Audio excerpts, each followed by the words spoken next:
ये है क्या, इसमें वर्गमूल, वर्गमूल मतलब स्क्वायर रूट निकालने की ट्रिक है। जब बच्चों को वर्गमूल स्क्वायर, ठीक है ना भाई, 7 9 63 की 3 हासिल आया 6, 7 7 49 6 55, 4900 और 6400 के बीच में संख्या आ रही है, मगर रूट जब निकालने की बात आ जाती है तो बच्चे फंस जाते हैं। हेलो दोस्तों, मैं अंकुर शुक्ला एक बार फिर से आप लोग के सामने आ चुका हूँ बहुत ही बेहतरीन वीडियो लेकर के।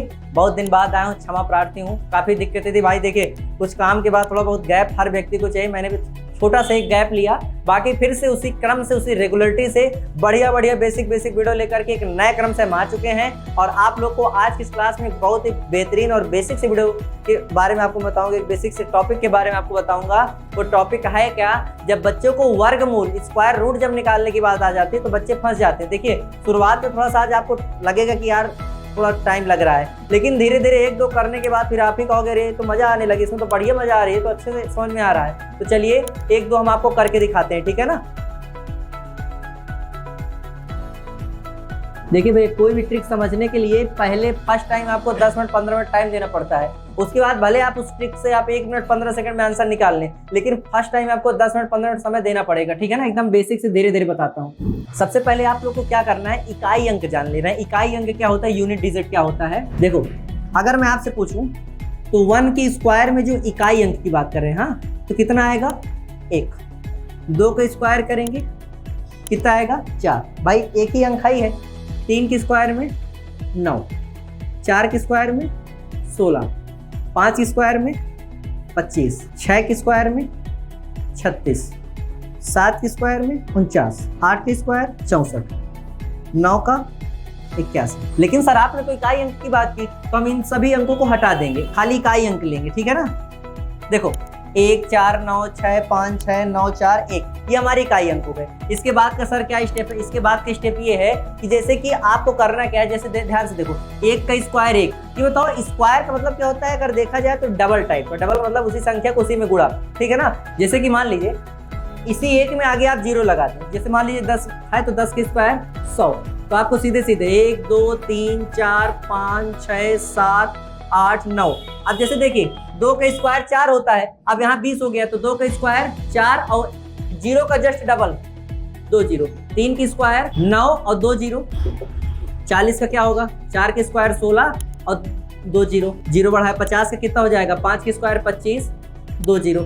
60 का क्या होगा, 6 का स्क्वायर 36 और 2 0। 7 का क्या होगा 70, 7 के स्क्वायर 49 2 0। अब इसमें 80 का निकालेंगे कितना, 80 की स्क्वायर कितना होगा भाई, 8 की स्क्वायर 64 2 0। 9 का स्क्वायर 90 के स्क्वायर 81 और 2 0, ये स्क्वायर हो गए, ठीक है ना। अब आपको करना क्या है, आपको सीधे सीधे ये चीज आसानी से याद हो जाएगी।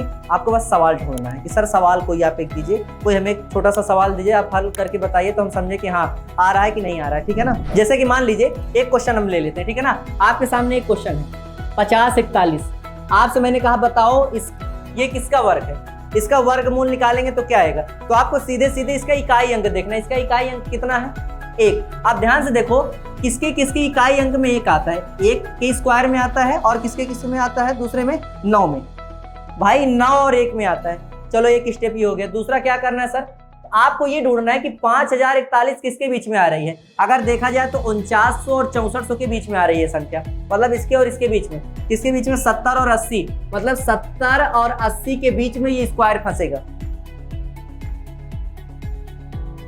मतलब 70 और 80 के बीच में हमारी ये संख्या क्या होगी, फंसेगी इसका स्क्वायर। अब ये स्क्वायर किसका होगा, तो इसका इकाई अंक ढूंढो, क्या है 1। अब यहाँ देखो किसके किसके इकाई अंक में 1 आ रहा था, 1 में और किसमें आ रहा था 9 में, तो 70 और 80 के बीच में उसी का स्क्वायर होगा जिसकी इकाई अंक में 1 या 9 हो। तो 70 और 80 के बीच में कौन सी ऐसी संख्या है जिसकी इकाई अंक में 1 या 9 होता है, एक 71 है, दूसरा क्या है 79।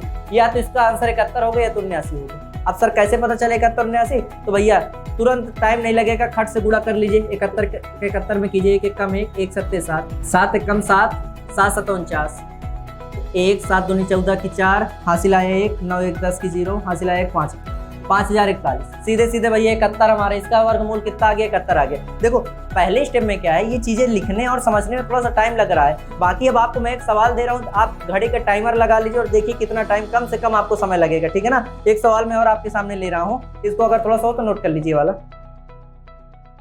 ठीक है, ये नोट हो गया होगा। आगे चलते हैं, अब देखना कितना आसान हो जाएगा।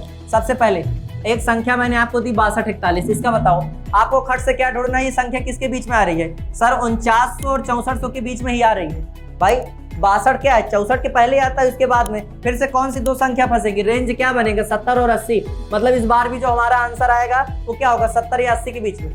या तो 70 हो गया तो हमारा क्या होगा? 80। तो अब ये बताओ इसकी यूनिट प्लेस में कितना है? 1। सर फिर से वही आ गया, या तो 1 हो गया या तो 9, मतलब या तो 71 हो गया तो 79। तो भैया 71 वाला तो पीछे कर चुके हैं, तो 71 तो हो ही नहीं सकता इसका, या तो इसका डायरेक्ट इसका आंसर क्या होगा? 79। सर एक बार करके चेक कर लिया जाए, 79 का 79 में गुणा कीजिए, 9 81 हासिल आया 8, 9 7 63, 8 71,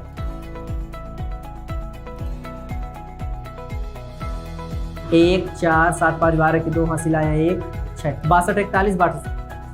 आ गया कि नहीं आ गया? एक सवाल और लेते, ठीक है ना। यहाँ से क्या पता चला कि भैया सबसे पहले संख्या किसके बीच में आ रही थी? इनके बीच में आ रही थी। ये 70 और 80 के स्क्वायर का है, 70 और 80 का रेंज लिखे। अब इसका यूनिट प्लेस देखा, यूनिट प्लेस 1 आ रहा है। 1 किसके में आता है? या तो 1 के स्क्वायर में या तो 9 के स्क्वायर में। तो जो आंसर होगा उसके आंसर में भी यूनिट प्लेस में 1 है और 9 होना चाहिए। और 1 और 9 किसमें होता है? 71 और 79 में। इसको हमने लिख लिया, 71 का हम पीछे निकाल चुके हैं, तो डायरेक्ट इसका आंसर क्या हो जाएगा? 79। एक और लिखते हैं। अब एक अगला करिए 2809 का। अब 2809 ढूंढिए किसके बीच में आ रही है? 2500 और 3600 के बीच में। रेंज क्या बना? 50 और 60। अब इसका जो आंसर होगा 50 और 60 के बीच में होगा। इस बार कंफर्म आप लोग को आएगा, ठीक है। अब ये ढूंढो कि इसके यूनिट प्लेस में क्या है? 9। तो 9 किसके स्क्वायर में आता है? 3 के स्क्वायर में। और किसके स्क्वायर में आता है? 7 के स्क्वायर में। तो जो आपका आंसर होगा, मेरी बात फिर से ध्यान से सुनिए, जो आपका आंसर होगा उसकी यूनिट प्लेस में क्या होगा? या तो 3 होगा या तो क्या होगा? 7। या तो 3 होगा या तो क्या होगा? 7। फिर से मेरी बात समझिए, स्क्वायर हमको क्या ढूंढना है? इसका यूनिट प्लेस क्या है? 9। तो जिसके स्क्वायर में 9 आ रहा है वही हमारा होगा। 3 के स्क्वायर में 9 आ रहा है और किसके स्क्वायर में आ रहा है? 7 में। तो यूनिट प्लेस उसका क्या होगा? या तो 3 हो गया तो 7 होगा। अभी बताओ 50 और 60 के बीच में कौन सी ऐसी संख्या है जिसके यूनिट प्लेस में 3 और 7 हो? तो एक 53 है और दूसरी 57 है। तो या तो 53 आंसर हो गया तो 57 होगा। चलो 53 गुणे 53 करते हैं। 3 त्रिकाई 9, 3 5 15, 5 3 15 की 5 हासिल है 1, 5 5 25, 1 26, 9 5 5 10 की 0 हासिल है 1, 6 1 7 1 8 2, 2809 28। ये लो हमारा हो गया, ठीक है ना। तो आई होप आप लोग को समझ में आया होगा। अगर वीडियो पसंद आए हो तो वीडियो को ज़्यादा से ज़्यादा शेयर कीजिए। चैनल में नए हो तो चैनल को सब्सक्राइब कीजिए। और हाँ, हमारे ज्ञान केमिस्ट्री का प्लेटफॉर्म के साथ जुड़िए। धीरे धीरे करके हर संभव प्रयास आप लोगों के साथ किया जाएगा। मिलते हैं अगले वीडियो में।